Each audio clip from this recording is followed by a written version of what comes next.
Super star Rajinikanth నటిస్తున్న జాలెటు cinema గురించి తాజా అప్డేట్ సినీ పరిశ్రమలో సంచలనాన్ని సృష్టిస్తుంది. తెలుగు స్టార్ నందమూరి బాలకృష్ణ ఈ చిత్రంలో కీలక అతిథి పాత్రలో కనిపించనున్నారని సమాచారం. బాలయ్య 10 నిమిషాల నివిడిగల పవర్ఫుల్ కామియో రోల్లో నటించనున్నారు. ఈ పాత్రలో హై ఇంటెన్సిటీ ఫైట్ సీక్వెన్స్ తో పాటు రజనీకాంత్, శివరాజకుమారులతో కలిసి ఆల్ స్టార్స్ కాంబినేషన్ సీన్లో బాలయ్య మెరవనున్నారు. ఈ సన్నివేశాలు ప్రేక్షకులకు మాస్ ఎలివేషన్ మూమెంట్స్ అందించేలా రూపొందించాలని తెలుస్తుంది.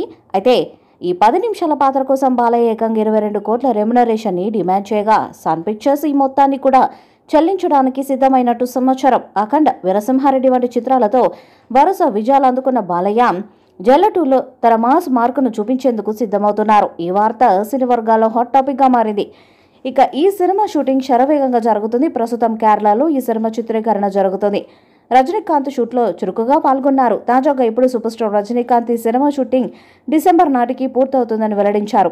ఈ చిత్రంలో రమ్యకృష్ణన్, మీర్నవా, శివరాజకుమార్, యోగిబాబు మరియు ఇతరులు కీలక పాత్రలో నటిస్తున్నారు. బాలకృష్ణ, ఫర్ద్ ఫజిల్ ఈ చిత్రంలో అతిథి పాత్రలో నటిస్తున్నట్టు సమాచారం.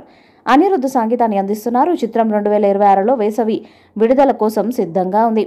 South super star Rajinikanth career పతనమవుతున్న సమయంలో అనూహ్యంగా నెల్సన్ దిలీప్ కుమార్ జైలర్ రూపంలో ఆయనకు మంచి కంబ్యాక్ అందించారు.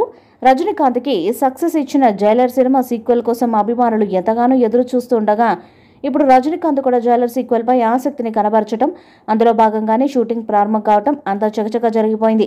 ఇదిలా ఉండగా ఇప్పుడు జైలర్ సినిమాలో వర్మ పాత్ర బాగా పాపులర్ అయిన విషయం అందరికీ తెలిసిందే. ముఖ్యంగా రజనీకాంత్ వర్మ పాత్రలో కనిపించిన వినాయకన్ మధ్య సన్నివేశాలు అత్యంత కీలకంగా మారాయి.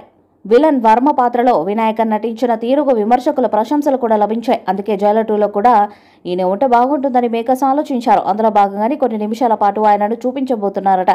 జైలర్ సినిమాలో వర్మ చనిపోయినట్టు చూపించారు కాబట్టి సీక్వెల్లో ఆయన పాత్ర ఉండదేమో అని అందరూ అనుకున్నారు. కానీ నెల్సన్ దిలీప్ మాత్రం ఒక సీన్లో భాగంగా ఫ్లాష్ బ్యాక్ కు తీసుకెళ్లి మరీ వర్మను మరొకసారి వెండి తెరపై జైలర్ 2 కోసం తీసుకురాబోతున్నట్టు సమాచారం. ఇక జైలర్ 2లో బాలయ్య కేవలం 10 నిమిషాలు మాత్రమే కనిపిస్తారట. ఇందులో పవర్ఫుల్ పోలీస్ ఆఫీసర్గా బాలయ్య కనిపించబోతున్నారట. అయితే ఈ క్యారెక్టర్లో కేవలం సినిమా మొత్తానికి బాలయ్య 10 నిమిషాలు మాత్రమే కనిపిస్తారు. ఆ 10 నిమిషాలైనా కూడా ఆయన పాత్రకు బాగా వెయిట్ ఉంటుందని, ఈ సినిమా మరో మలుపు తిరగడానికి ఆయన పాత్ర కారణమంటూ వార్తలు వినిపిస్తున్నాయి. దాంతో బాలయ్య రెమ్యునరేషన్ విషయంలో నో కాంప్రమైజ్ అంటున్నాడు. ఏకంగా 22 కోట్లు వసూలు చేసినట్టు తెలుస్తుంది. ఒక చిన్న సీన్ కోసం అంత తీసుకోవడం అంటే మామూలు విషయం కాదు. మరి రజనీ బాలయ్య కాంబో ఎలా ఉంటుందో అని సినీ అభిమానులు 1000 కళ్ళతో ఎదురు చూస్తున్నారు. ఈ వీడియోపై మీ అభిప్రాయాన్ని కామెంట్ బాక్స్లో తెలియజేయండి. ఈ వీడియో మీకు నచ్చితే లైక్ చేయండి, షేర్ చేయండి, కామెంట్ చేయండి. మరిన్ని అప్డేట్స్ కోసం మన ఛానల్ సబ్స్క్రైబ్ చేయండి. నోటిఫికేషన్స్ కోసం పక్కనే ఉన్న గంట సింబల్ కొట్టండి.